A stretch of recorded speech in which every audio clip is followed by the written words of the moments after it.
Hello divine soul. अब हम love message देख रहे हैं कि आपके पर्सन की लव मैसेज क्या है, उनकी आत्मा जो है, सोल है, वो आपको क्या कहना चाहती है।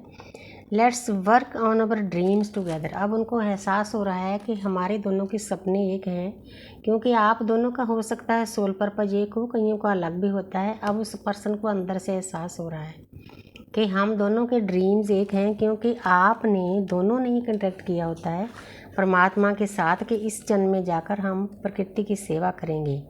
आई hope you will forgive me soon. उनको ऐसे लगता है कि आप उसको, जब आपका सेपरेशन होता है, कि बहुत जल्दी भूल जाओगे। लेकिन जी इसका आंसर तो आपके पास है कि आप अब तक उसको भूल पाए हो, क्योंकि भूलना तो दूसरे को होता है। जो हम ही हैं हमारे सामने, उसको हम क्या भूलेंगे, नहीं भूल सकते। I am not over you. कई बार वो अपने आप को छोटा समझते हैं आपसे, क्योंकि उसकी लो वाइब्रेशन होती है। वो आपके, उसको ऐसे लगता है कि आप उनके साथ मैच नहीं करते हो। जो आप उसको प्यार देते हो ना, आपकी वाइब्रेशन हाई होती है, वो उसे संभाल नहीं पाता, उससे डर कर भी भाग जाता है क्योंकि उसके अंदर फियर होते हैं। I know exactly but I was doing. उस पर्सन ने आपके साथ जो भी बुरा सलूक किया है पास्ट में, उसको पता था कि वो क्या कर रहा है, लेकिन उसकी ड्यूटी भी थी। इस बात को आपको समझना होगा कि हमारे डीएम, ये हमारा रोमांस का रिश्ता नहीं होता। उस पर्सन ने जो हजारों जन्मों के वुंड्स हैं, ट्रॉमाज हैं, चाइल्ड ट्रॉमाज हैं, हमारे अंदर पड़े हैं, उनको सरफेस पे लाना उसका काम होता है। वो बहुत अच्छे तरीके से करता है। उसको पता होता है कि मैं क्या कर रहा हूँ। ये करने के बाद वो पर्सन भी दर्द में चला जाता है। उसको ऐसे लगता है कि मैं एक पवित्र आत्मा को इतना दर्द कैसे दे सकता हूँ, जिसने मुझे ढेरों प्यार दिया। सोचकर देखो उसकी क्या हालत होती होगी। You deserve better than me.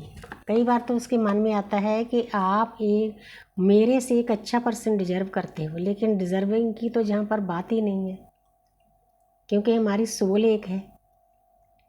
और एक बात बताना चाहती हूँ, क्योंकि आस्ते आस्ते हमारे सामने भी ये चीज़ें यूनिवर्स रिवील करती है। अगर फ़र्ज करो आपका डीएम बहुत डिस्टॉर्टेड डीएम है, फुली कार्मिक है आपके साथ, क्योंकि कार्मिक भी डीएम होते हैं जिसके साथ हम पास्ट लाइफ में बुरा करके आए हैं ना, वो भी हमारी आत्मा की जागृति कराते हैं। अगर फ़र्ज करो बहुत कम केस होते हैं ऐसे, डिपेंड करता है कि आप उस पर्सन के बारे में अब क्या सोचते हो। अगर आप उसके लिए लव एनर्जी में हो तो यूनिवर्स उसको कान से पकड़कर आपके सामने लाएगी, वो माफ़ी भी मांगेगा। फ़र्ज करो कई बार हालात ऐसे हो जाते हैं कि वो इतना कार्मिक होता है, उसको सुधारना इतनी नेगेटिव एनर्जी में बहुत मुश्किल है। डीएफ भी तंग आ जाती है, यूनिवर्स भी फिर उसके ऊपर छोड़ देते हैं। तो उसके बाद फिर क्या होता है, ये बताना मेरे लिए बहुत ज़रूरी है। फ़र्ज करो भी वो पर्सन किसी तरीके से सही रास्ते पर नहीं चलता, वैसे तो मोस्टली चलते हैं, 1-2% अगर ऐसे होते हैं। तो ज़्यादातर डीएफ की उम्र बड़ी होती है। डीएफ ने दुनिया से जाना होता है जब वो इस अर्थ से अपने असली घर चली जाती है, अपनी साधना अच्छे से करके। तो ऊपर परमात्मा का एक इतना प्यारा सिस्टम है। हमारी जो सोल है उसका छोटा सा अंश जहाँ अर्थ पर आया हुआ है। जो हमारा पूरा ऊर्जा का पुंज है, जहाँ कुंज है, वो हमारे 5D में पड़ा होता है एक ऊर्जा के रूप में। तो फिर यूनिवर्स क्या करती है, वहाँ से एक छोटा सा हिस्सा उठाकर हमें दे देती है हमारे डीएम के रूप में, क्योंकि हमने एक होना होता है, मर्ज होना होता है एक दूसरे में। अगर फ़र्ज करो कोई इंसान इतना नेगेटिव है, इतना नार्सिसिस्ट है, वो किसी तरीके से ठीक नहीं आ रहा, तो ऊपर एक बहुत प्यारा सिस्टम है। जब उसकी सोल आपके साथ मर्ज की जाएगी, क्योंकि आपने मेहनत की है, आपने साधना की है, क्योंकि हम उस परमपिता परमात्मा के प्यारे बच्चे हैं, तो आपको अपने डीएम में और उस एनर्जी में 1% भी फर्क नहीं लगेगा। इतना प्यारा सिस्टम है परमात्मा का। जब उनके बच्चे अच्छे से अपने ऊपर वर्क करते हैं तो गिफ्ट में हमें ऐसी चीज़ें दी जाती हैं। यही बताना मेरे लिए बहुत ज़रूरी था आपको कि ऊपर भी इतना प्यारा सिस्टम है, ऑप्शन है। लेकिन ज़्यादातर आपने यही करना है कि उसकी तरफ जितनी भी सोल्स मेरे साथ जुड़ी हुई है, कई बहुत नफ़रत भेजती है, कई गाली गलौज करती है अपने डीएम को, क्योंकि वो भी कम नहीं करता। ये तो हो गए ना दुनियादारी के रिश्ते, तो हमारा रिश्ता तो दुनियादारी से अलग है। हमने अपने डीएम की तरफ कभी भी नेगेटिव एनर्जी नहीं भेजनी।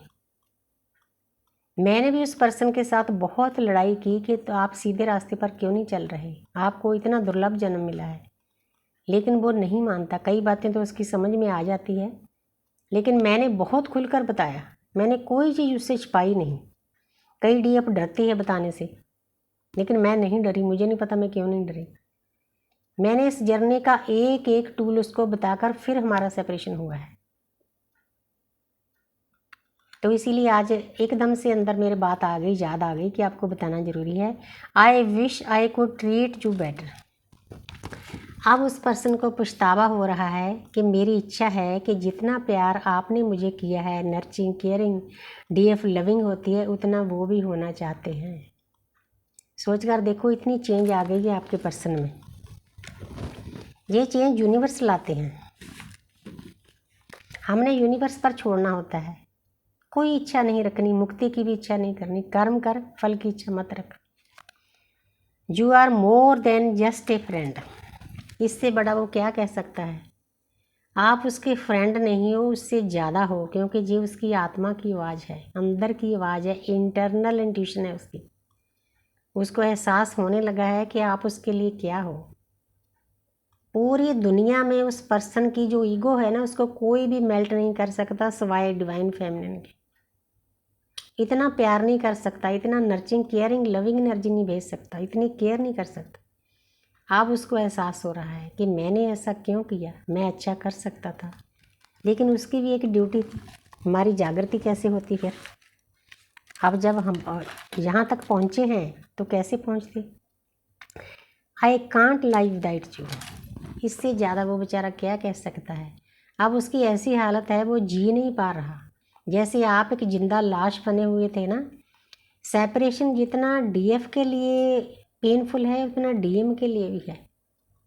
कल मुझे एक डीएफ का मैसेज आया, वो बोल रहे थे कि वो तो ऐश कर रहा है अपने कार्मिक के साथ। वो ऐश नहीं करता, कार्मिक के साथ उसको जूझना पड़ता है। कार्मिक उसको झटके देते हैं, तब उसके कार्मिक अकाउंट खाली होते हैं, फिर यूनिवर्स हमारे पास भेजती है।